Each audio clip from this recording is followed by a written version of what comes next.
2025 ଭ୍ୟାଲିଡେସନ act ପ୍ରତ୍ୟାହାର। 2025 ଭ୍ୟାଲିଡେସନ act ପ୍ରତ୍ୟାହାର। 2025 ଭ୍ୟାଲିଡେସନ act ପ୍ରତ୍ୟାହାର। 2025 ଭ୍ୟାଲିଡେସନ ଆକ୍ଟ ପ୍ରତ୍ୟାହାର। 2025 ଭ୍ୟାଲିଡେସନ ଆକ୍ଟ ପ୍ରତ୍ୟାହାର। ରାଜ୍ୟ ଅବସରପ୍ରାପ୍ତ ସରକାରୀ କର୍ମଚାରୀ ମହାସଂଘ ରାଜ୍ୟ ଅବସରପ୍ରାପ୍ତ ସରକାରୀ କର୍ମଚାରୀ ମହାସଂଘ ଭ୍ୟାଲିଡେସନ ଆକ୍ଟ ପ୍ରତ୍ୟାହାର।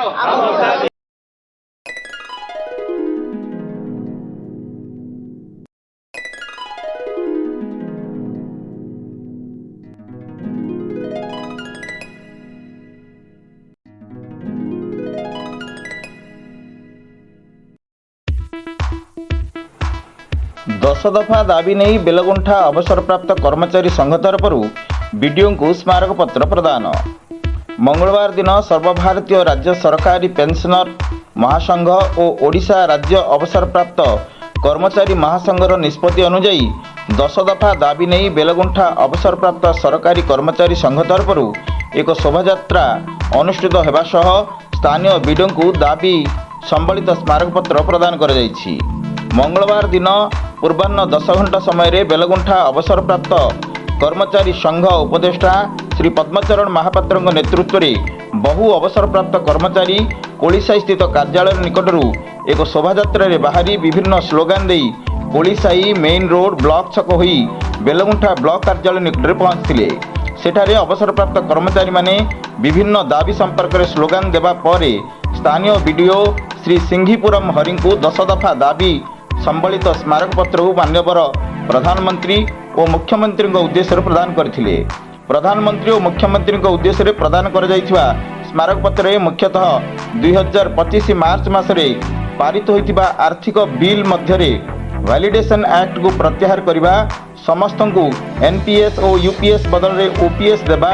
31 डिसेम्बर सुधा अवसर नहीं समस्त पेंशनर को अष्टम दरमा कमिशनर समस्त सुविधा प्रदान करने, नुआ पेंशन योजना को रद्द करने सह पुराना पेंशन योजना को समस्त कर्मचारी पुनः कार्यक्षम करने, अवसरप्राप्त कर्मचारी को ट्रेन बस उड़ाजहाज बेसरकारी बस रे यात्री भड़ा को रिहाती देवा, पेंशनर को स्वास्थ्य बीमा जोगाई देवा, 4टी नुआ श्रम आईनर धारा को रद्द करने आदि दाबी रही जनापड़ी। यही शोभायात्रा और स्मारक पत्र प्रदान कार्यक्रम में संघ उपदेष्टा पद्मचरण महापात्र समेत संघ उपसभापति कैलाश चंद्र पात्र, संपादक माल गौड़, सहसंपादक अशोक कुमार पंडा, कोषाध्यक्ष रवींद्रनाथ रथ, वरिष्ठ सभ्य बनमाली महाराणा, प्रदीप कुमार माहुत, सुरेश महापात्र, रवींद्रनाथ पति, जयकृष्ण कोलाई, बलराम गौड़, प्रभाकर गौड़, प्रकाश चंद्र डाकुआ, सुरेंद्र कुमार त्रिपाठी, एस चंद्रशेखर पात्र, वल्लभ पंडा, बसंत कुमार जेना, निरंजन पंडा, उपेन्द्रनाथ पति, तुम्बा पात्र, रमेश चंद्र पाड़ी, लक्षण परीक्षा, विपिन कुमार जेना प्रमुख सामिल होइथिले।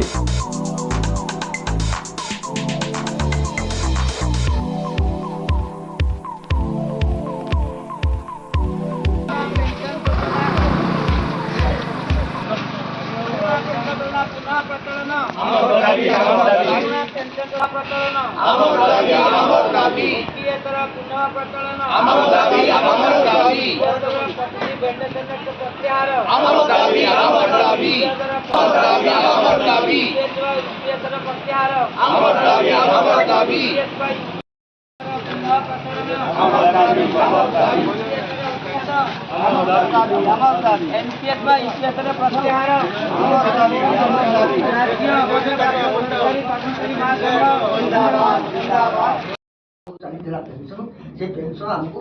दिया तेणु समस्ते आपण दरकार रिटायर्ड समस्त हो तेणु ये 25 पूर्व जो बाइकाट गला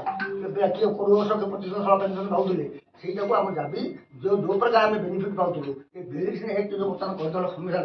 से प्रत्याहार कर आमको जमी जाऊला पेंशन सेमती अष्टम पेंशन समस्त सुविधा आमको दिया यहाँ गोटे आम प्रथम दाबी। द्वितीय दाबी है कौन आप जो कम्युटेसन पेंशन समस्ते पाचे आप रिटायर्ड लोग पाइबे 15 वर्ष कि प्रकृत हिसाब अनुसार 10 वर्ष 8 वर्ष से यहाँ के आज पाई सारे के कोर्ट कर पाइले ତେଣୁ ସେଇଟା ସରକାର ଜଣା ହେଉଛି ଯେ 15 ବର୍ଷ ତ ଆମକୁ ତମେ ଶୋଷିକି ନେଇଯାଉଛ, 10 ବର୍ଷ 8 ମାସରେ ଆମର ସବୁ ପରିଶୋଧ ହେଇଯାଉଛି। ସେଇଟା 10 ବର୍ଷ 8 ମାସ ଯେଉଁ ଅନ୍ୟ ଷ୍ଟେଟ୍ କୋର୍ଟ ସୁପ୍ରିମକୋର୍ଟ ରାୟ ଦେଇଛି ତାକୁ ପ୍ରଚଳନ କରି ଆମର 15 ବର୍ଷ କରିବ, ସେ 10 ବର୍ଷ 8 ମାସରେ ସେ ପେନ୍ସନ୍ କଟା କରିବେ। ତୃତୀୟ ହେଲା କ'ଣ, ଆମର ଯେତେ ଭାଇ ଯେଉଁ ଆଗରୁ ବର୍ତ୍ତମାନ ପେନ୍ସନ୍ ମିଳୁଥିଲା ତାକୁ କାଟି ଦେଇକି ଏବେ ଯେଉଁ ରିଟାୟାର୍ଡ ହେଇଛନ୍ତି ତାକୁ UPS ଦେଉଛନ୍ତି, ତାମାନେ ଗୋଟେ ରାଷ୍ଟ୍ରୀୟ NPS ଦେଉଛନ୍ତି, ମାନେ କିଛି ରେମୁନେସନ୍ ଟାଇପ୍ର ସେମାନେ ପାଉଛନ୍ତି। ସେଇଟାକୁ ଆମେ ପେନ୍ସନ୍ ଯଥାରୀତି ଦିଆଯାଉ। ଆଉ ଦ୍ୱିତୀୟ ହେଲା ଆମର ଆଉ ଗୋଟେ ଅଛି ଯେ ବର୍ତ୍ତମାନ ଯେଉଁ ଆମର କେନ୍ଦ୍ର ସରକାର ଆମ 18 ମାସର DAଟା କୋଭିଡ୍ ସମୟରେ ରଖିଦେଇଥିଲେ, ସେଇଟାକୁ ଆଉ ବର୍ତ୍ତମାନ କର୍ମଚାରୀଙ୍କୁ ଦେଲେନି। ଏବଂ ସେ ଯେଉଁ 18 ମାସର ବାକିଆ ଅଛି ସେ ବାକିଆଟାକୁ ଆମକୁ ଟଙ୍କା ଦେଇଦିଅ ପରେ ଦେବୁ ହେଲେ ଆଉ ବର୍ଷ ଦେଉ 6 ମାସ ଦେଉ ବର୍ଷ ଦେଉ ବୋଲି 4 ମାସ 5 ମାସ ଭଳିଆ ପଡ଼ି ଯାଇକିରି କିନ୍ତୁ ସେ 18 ମାସର ଆମର ଏରିଆରେ ଦେଉନାହାନ୍ତି। ତେଣୁ ସେଇଟା ଆମକୁ ଦିଆଯାଉ ବୋଲି ଆମର ସାରା ରାଜ୍ୟ କେନ୍ଦ୍ର ସମସ୍ତେ ନ୍ୟାଯ୍ୟ ଦାବି ସରକାରଙ୍କ ଉପସ୍ଥାପନ କରୁଛନ୍ତି। ଏପରି ଭାବରେ ଆଉ କେତେ ଅଛି କର୍ମଚାରୀମାନଙ୍କ ରେଲୱେରେ ଅବସର ସିନିୟର ସିଟିଜେନକୁ ଦିଆଯାଉଥିଲା, ସେଇଟାକୁ ତ କାଟି ଦେଇଛନ୍ତି ଏ ସରକାର ଆସିଲା ବେଳକୁ। ଆଗରୁ ଦିଆଯାଉଥିଲା।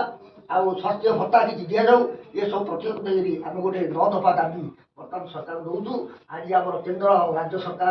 ସଂଘର ଡାକରାରେ ଆମେ ଆଜି ଦେଉଛୁ, ଆପଣଙ୍କୁ ରିକ୍ୱେଷ୍ଟ କରୁଛୁ ଯେ ଆପଣ ଆକୁ ଆମର ଗୋଟିଏ କପି ମାନ୍ୟବର ପ୍ରଧାନମନ୍ତ୍ରୀ ଏବଂ ମାନ୍ୟବର ମୁଖ୍ୟମନ୍ତ୍ରୀଙ୍କୁ ଆପଣ ପଠାଇଦେବେ, ଆଉ ଗୋଟିଏ କପି ଆପଣ ଅଫିସରେ ରଖିବେ।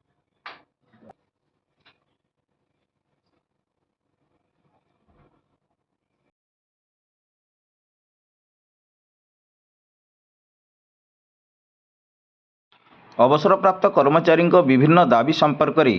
ବେଲଗୁଣ୍ଠା ଅବସରପ୍ରାପ୍ତ ସରକାରୀ କର୍ମଚାରୀ ସଂଘର କୋଷାଧ୍ୟକ୍ଷ ଏବଂ ଯୁଗ୍ମ ସମ୍ପାଦକ କ'ଣ କହୁଛନ୍ତି ଆସନ୍ତୁ ଶୁଣିବା ତାଙ୍କରି ମୁହଁରୁ।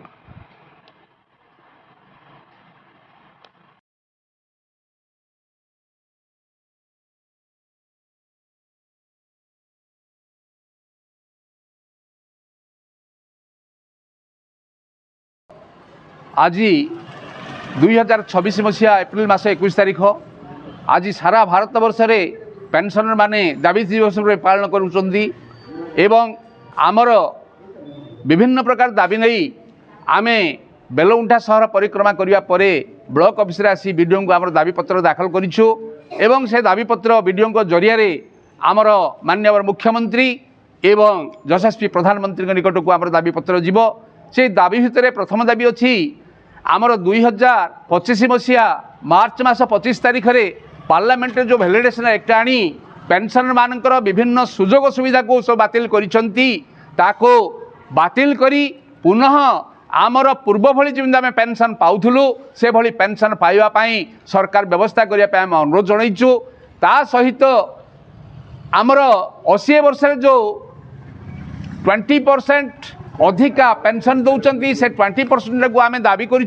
65 वर्ष 5%, 70 वर्ष 5%, 75 वर्ष 5% एवं 80 वर्ष 5%, ये भली से 20% को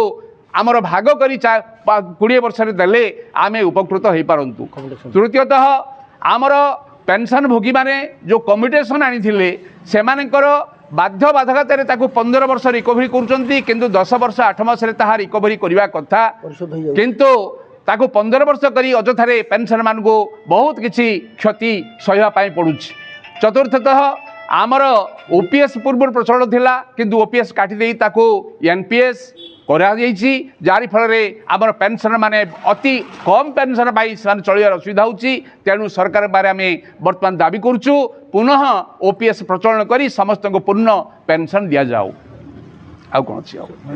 कोविड समय जो 18 मासर आमर डीए न देई ताकू सरकार काटी रखिचंती ताकू अति शीघ्र आमर पेंशनर मानकू एवं कर्मचारी मानकू देई समस्त मन में उल्लास आणंतु एतिकी आमर सरकार माने निवेदन।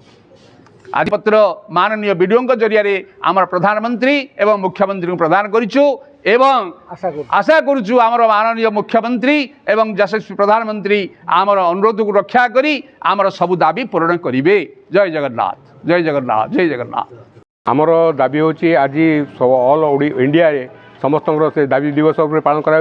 ए तारीख को कहीं गत वर्ष माने 2025 मसीहा एप्रिल 25 मार्च 25 तारीख में आमर जो पेंशन कर्मचारी मैंने जी पाऊे से सब बंद कर देकी आमर नुआ सरकार बर्तमान तक बंद कर देकी आम मान प्रति अन्याय अत्याचार कर विरुद्ध में आम किसी दाबी देवाक आसलु से दाबी को आम सम वीडियो माध्यम मुख्यमंत्री एवं प्रधानमंत्री पाखे पहुँचा चाहूँ तेणु आम समस्त आदिक आसलु विभिन्न आ भितर आम दाबी भितर मेन स्वार्थ रही आम आगु ओपीएस लगुला से ओपीएस काटिदे बर्तमान यूपीएस कर जहाँफल आम समस्त दाबी गुड़िक से काटिदे जहाँफल आम जी उपकृत होलु से वंचित हबू तेणु आमर दाबी है जे ओपीएस को लागू करूँ यूपीएस को बातिल करूँ ता छड़ा आमर स्वास्थ्यगत समस्या प्रति मसरे आमको किसी पेंशन भत्ता प्रदान करूँ आ द्वितीय दाबी है आमर जमीक आगु थिला आमर ओडिशा सरकार आम बस यात्रा जावास करने ट्रेन रिहाती थिला से रिहाती काटी से रिहाती को पुनर्लागू करूँ यही सब आम दाबी रही एणु सरकार आम दृष्टि ये दाबी गुड़ पुरस्कार कले आम उपकृत हो पार।